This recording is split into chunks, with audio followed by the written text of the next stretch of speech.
You're listening to the weekly Bible lesson from the Plainfield Christian Science Church Independent, Plainfield, New Jersey, the United States of America. This is the lesson for Sunday, April 2nd, 2023. Subject: Unreality. The golden text is from Genesis. And God saw everything that he had made, and behold, it was very good. The responsive reading, Ephesians. Wherefore he saith, Awake thou that sleepest, and arise from the dead, and Christ shall give thee light. See then that ye walk circumspectly, not as fools, but as wise, redeeming the time, because the days are evil. Wherefore be ye not unwise, but understanding what the will of the Lord is. And be not drunk with wine, wherein is excess, but be filled with the Spirit, speaking to yourselves in psalms and hymns and spiritual songs, singing and making melody in your heart to the Lord, giving thanks always for all things unto God and the Father, in the name of our Lord Jesus Christ, submitting yourselves one to another in the fear of God. I will read from the Bible. Psalms. The Lord is my shepherd, I shall not want. He maketh me to lie down in green pastures. He leadeth me beside the still waters. He restoreth my soul. He leadeth me in the paths of righteousness for his name's sake. Yea, though I walk through the valley of the shadow of death, I will fear no evil, for thou art with me. Thy rod and thy staff, they comfort me. Thou preparest a table before me in the presence of mine enemies. Thou anointest my head with oil. My cup runneth over. Surely goodness and mercy shall follow me all the days of my life, and I will dwell in the house of the Lord forever. James. Do not err, my beloved brethren. Ecclesiastes. I know that whatsoever God doeth, it shall be forever. Nothing can be put to it, nor anything taken from it. And God doeth it, that men should fear before him. 2 Kings. Now there cried a certain woman of the wives of the sons of the prophets unto Elisha, saying, Thy servant my husband is dead, and thou knowest that thy servant did fear the Lord, and the creditor is come to take unto him my 2 sons to be bondmen. And Elisha said unto her, What shall I do for thee? Tell me, what hast thou in the house? And she said, Thine handmaid hath not anything in the house, save a pot of oil. Then he said, Go, borrow thee vessels abroad of all thy neighbors, even empty vessels. Borrow not a few. And when thou art come in, thou shalt shut the door upon thee and upon thy sons, and shalt pour out into all those vessels, and thou shalt set aside that which is full. So she went from him, and shut the door upon her and upon her sons, who brought the vessels to her, and she poured out. And it came to pass, when the vessels were full, that she said unto her son, Bring me yet a vessel. And he said unto her, There is not a vessel more. And the oil stayed. Then she came and told the man of God. And he said, Go, sell the oil, and pay thy debt, and live thou and thy children of the rest. Matthew. And Jesus went about all Galilee, teaching in their synagogues, and preaching the gospel of the kingdom, and healing all manner of sickness and all manner of disease among the people. Mark. And a certain woman, which had an issue of blood 12 years, and had suffered many things of many physicians, and had spent all that she had, and was nothing bettered, but rather grew worse, when she had heard of Jesus, came in the press behind, and touched his garment. For she said, If I may touch but his clothes, I shall be whole. And straightway the fountain of her blood was dried up, and she felt in her body that she was healed of that plague. And Jesus, immediately knowing in himself that virtue had gone out of him, turned him about in the press and said, Who touched my clothes? And his disciples said unto him, Thou seest the multitude thronging thee, and sayest thou, Who touched me?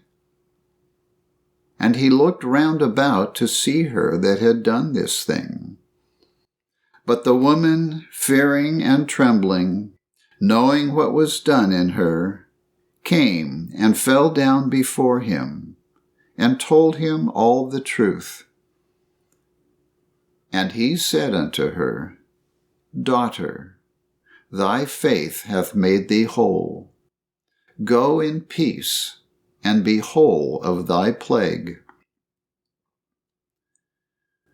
Luke.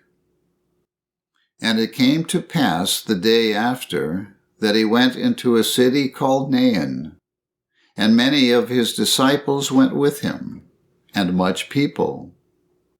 Now, when he came nigh to the gate of the city, behold, there was a dead man carried out, the only son of his mother, and she was a widow, and much people of the city was with her.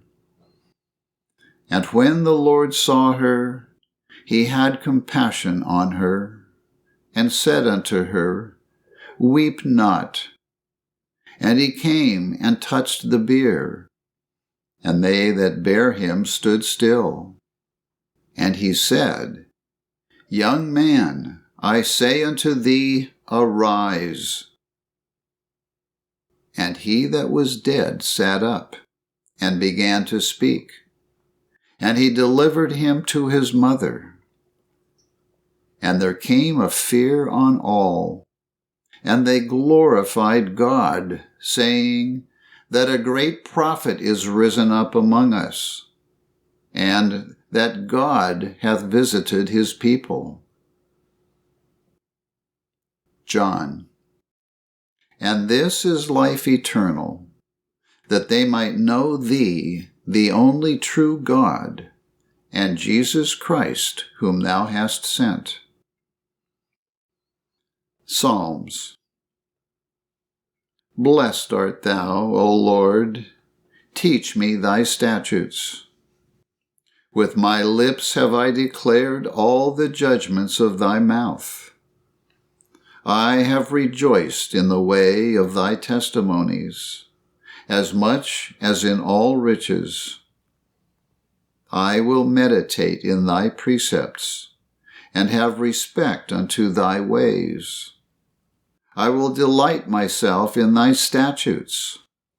I will not forget thy word. Deal bountifully with thy servant, that I may live and keep thy word. Open thou mine eyes, that I may behold wondrous things out of thy law. Bless the Lord, O my soul, and all that is within me, bless his holy name. Bless the Lord, O my soul, and forget not all his benefits, who forgiveth all thine iniquities, who healeth all thy diseases, who redeemeth thy life from destruction, who crowneth thee with loving kindness and tender mercies. As far as the east is from the west, so far hath he removed our transgressions from us. Bless the Lord, all his works in all places of his dominion. Bless the Lord, O my soul. I will now read correlative passages from the Christian Science textbook, Science and Health with Key to the Scriptures, by Mary Baker Eddy. All reality is in God and his creation, harmonious and eternal. That which he creates is good, and he makes all that is made. We must learn that evil is the awful deception and unreality of existence. Evil is not supreme. Good is not helpless. Nor are the so-called laws of matter primary and the law of spirit secondary. Without this lesson, we lose sight of the perfect Father, or the divine principle of man. Error is always error. It is no thing. Any statement of life following from a misconception of life is erroneous, because it is destitute of any knowledge of the so-called selfhood of life, destitute of any knowledge of its origin or existence. The mortal is unconscious of his fetal and infantile existence.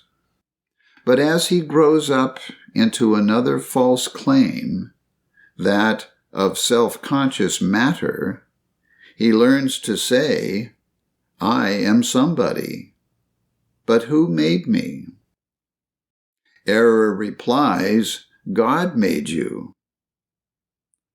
The first effort of error has been, and is, to impute to God the creation of whatever is sinful and mortal. But infinite mind sets at naught such a mistaken belief. Jesus defined this opposite of God and his creation better than we can when he said, He is a liar, and the father of it. Valley, depression, meekness, darkness. Though I walk through the valley of the shadow of death, I will fear no evil. Psalm 23, verse 4. Though the way is dark in mortal sense, divine life and love illumine it. Destroy the unrest of mortal thought, the fear of death, and the supposed reality of error. Christian Science, contradicting sense, maketh the valley to bud and blossom as the rose.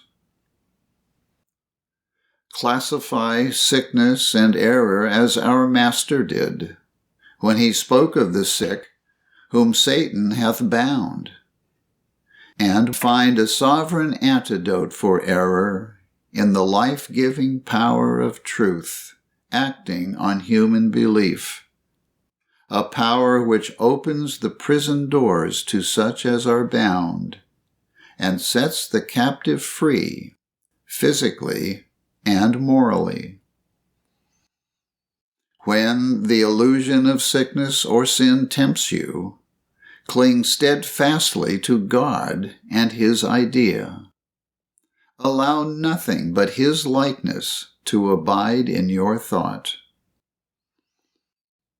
Matter and its claims of sin, sickness, and death are contrary to God and cannot emanate from Him. There is no material truth. The physical senses can take no cognizance of God and spiritual truth. Human belief has sought out many inventions, but not one of them can solve the problem of being without the divine principle of divine science. Deductions from material hypotheses are not scientific. They differ from real science because they are not based on the divine law. Divine science reverses the false testimony of the material senses, and thus tears away the foundations of error. Hence the enmity between science and the senses, and the impossibility of attaining perfect understanding till the errors of sense are eliminated. The so-called laws of matter and of medical science have never made mortals whole, harmonious, and immortal. Man is harmonious when governed by soul. Hence the importance of understanding the truth of being, which reveals the laws of spiritual existence. Man is never sick, for mind is not sick, and matter cannot be. A false belief is both the tempter and the tempted, the sin and the sinner, the disease and its cause. It is well to be calm in sickness. To be hopeful is still better. But to understand that sickness is not real and that truth can destroy its seeming reality is best of all, for this understanding is the universal and perfect remedy. Unless an ill is rightly met and fairly overcome by truth, the ill is never conquered. If God destroys not sin, sickness, and death, they are not destroyed in the mind of mortals, but seem to this so-called mind to be immortal. What God cannot do, man need not attempt. If God heals not the sick, they are not healed. For no lesser power equals the infinite all-power. But God, truth, life, love, does heal the sick through the prayer of the righteous. Corporeal senses define diseases as realities, but the Scriptures declare that God made all, even while the corporeal senses are saying that matter causes disease, and the divine mind cannot or will not heal it. The material senses originate and support all that is material, untrue, selfish, or debased. They would put soul into soil, life into limbo, and doom all things to decay.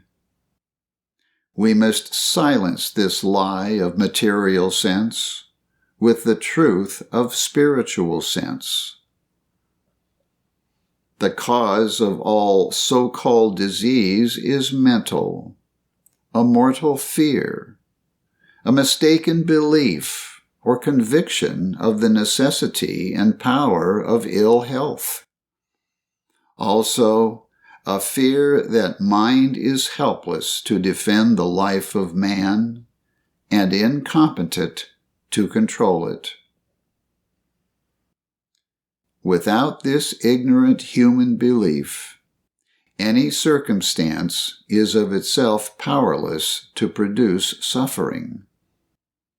It is latent belief in disease, as well as the fear of disease, which associates sickness with certain circumstances and causes the two to appear conjoined, even as poetry and music are reproduced in union by human memory. Disease has no intelligence. Unwittingly, you sentence yourself to suffer. The understanding of this will enable you to commute this self-sentence and meet every circumstance with truth. Disease should not appear real to the physician, since it is demonstrable that the way to cure the patient is to make disease unreal to him. We must give up the spectral at all points. We must not continue to admit the somethingness of superstition, but we must yield up all belief in it and be wise. When we learn that error is not real, we shall be ready for progress, forgetting those things which are behind.